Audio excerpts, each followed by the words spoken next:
And the United Nations now reports more than 5 million refugees have fled Ukraine since the beginning of Vladimir Putin's deadly invasion. Russia is again calling for Ukrainian fighters to lay down their weapons at a steel plant in the southern city of Mariupol and says it is holding a ceasefire today to allow them to leave safely. This comes as the port city is on the brink of falling to the Russians after being bombarded for weeks. Foreign Correspondent James Longman has the latest from Dnipro in central Ukraine. This morning, a new plea from inside the besieged city of Mariupol. The commander of Ukrainian forces there releasing a video saying they have only days or even hours left and telling the Washington Post, "We will not lay down our weapons." Ukrainian forces are dug in at the Azovstal steel plant, but the city council says over 1,000 civilians are also taking refuge. A far-right paramilitary group with the Ukrainian National Guard shared these images saying they show civilians sheltering in the plant. Russia says civilians aren't there. But this woman says, "We lost our home, we lost our livelihood." The video couldn't be independently verified by ABC News. Russian-backed forces attempted to storm the plant, but they've so far been unable to dislodge their entrenched opponents. President Zelensky, in an address to the country, saying the Russian army will forever inscribe itself in world history as perhaps the most barbaric and inhuman army in the world. Russia's offensive intensifying across eastern Ukraine. Moscow says this is part of its next phase of the war. A senior US defense official saying the fall of Mariupol and the Donbass are not inevitable and that military aid from the US and others is making its way east, making it into the hands of Ukrainian fighters. They're protecting this, the villages just miles away from the front line, where people are now seeing war on their doorstep. This is right where a missile landed from Russia, right next to people's homes. I mean, what is the military objective of hitting a place like this? We need to continue living, this woman says. What else can we do? In the village, we witnessed evidence of a potential incendiary attack. Those are missile strikes that create massive fires, which when used on civilian areas constitute war crimes. Resistance here takes many forms. Vitaly's farm is close to the Russian front, but he plows on. Russians are bombing your farm. Why are you still here? We're fighting on the second front line, he says, the front line of supplying our country with food. Even when the shells come, I will still be working, because that is my duty. And James Longman joins me live now from Dnipro, Ukraine. James, Russia claims that it will allow the last Ukrainian fighters at that steel plant in Mariupol to leave safely. But they seem determined to keep up that fight. How much longer can the Ukrainians there hold on? Well, Diane, every day we seem to hear from Ukrainian fighters in that steel plant saying we're approaching the last few moments, and yet we hear the same thing the next day. So it's so unclear. It's so difficult for any of us to really know what's actually happening in that steel plant. I think one of the big reasons that Russia hasn't been able to storm it, even though they've tried many times, is it's such a huge area. It's not just one building. This is many kilometers, and it's got sort of a whole host of underground tunnels, steel blast furnaces.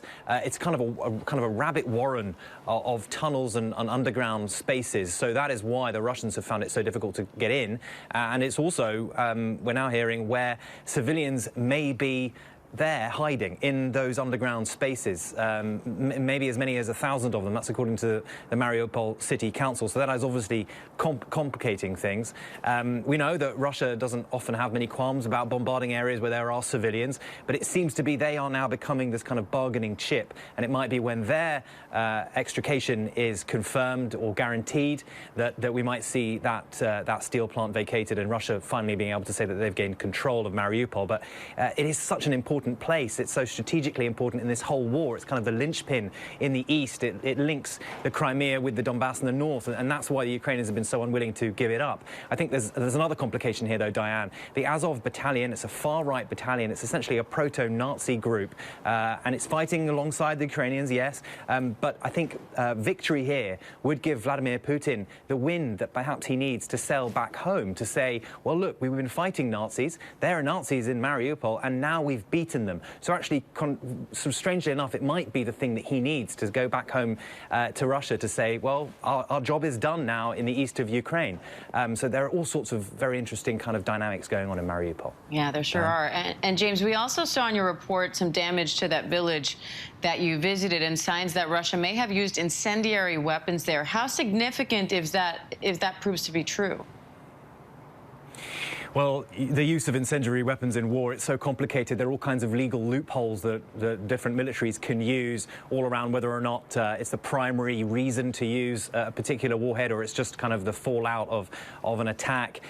What we did see was possibly magnesium being used here. Now, it's something very similar to phosphorus. It's designed to explode and then cause maximum damage with fire. And we heard people in that village say that the whole road was on fire. There wasn't more damage there because there are kind of wet conditions. And I think that's part of the reason why we saw so many of these cartridges still fully intact.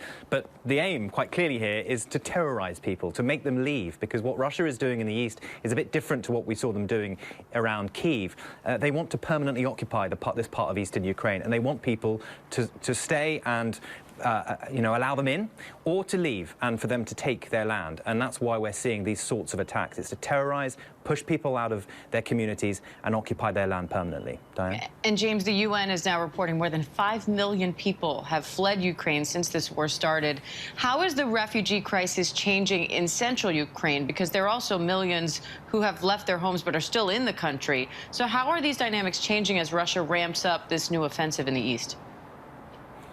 Well, that's absolutely right, Diane. 5 million have left the country, but there are more than 10 million internally displaced.